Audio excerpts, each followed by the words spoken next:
I know some of you wonder, why does he have so many code readers and scan tools? Or do you really need so many code readers and scan tools? Well, I wanted to show you something. We'll go ahead and plug in this brand new top down. Come on. Alright, we're just going to click the IM button. I want to read the emission monitors on this truck. It's a ISO 9141 on this thing. And you see that? It could not find it, and it's trying again.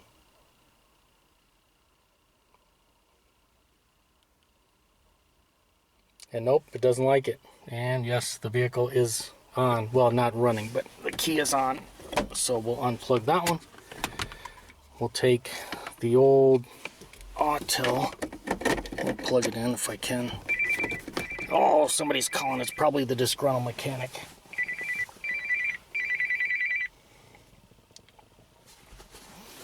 We'll have to call him back. Alright. Now we'll go here. We'll do the same thing. IM.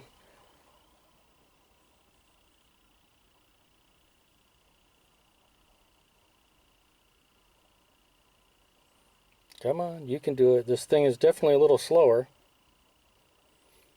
That should be the correct protocol right there.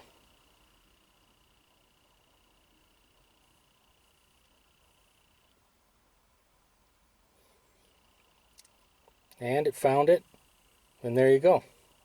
So we got the evap that needs to run. That's all I wanted to know.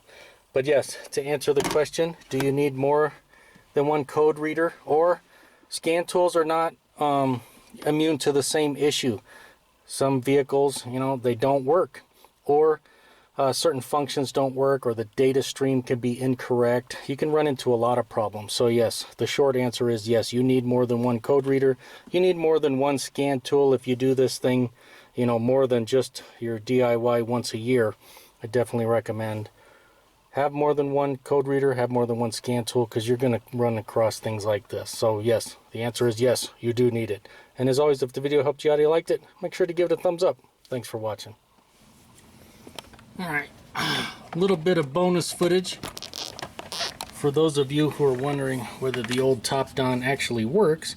We're hooked up to another ISO 9141 vehicle. We'll do the same thing. We'll hit the IM button. We'll see if it finds it.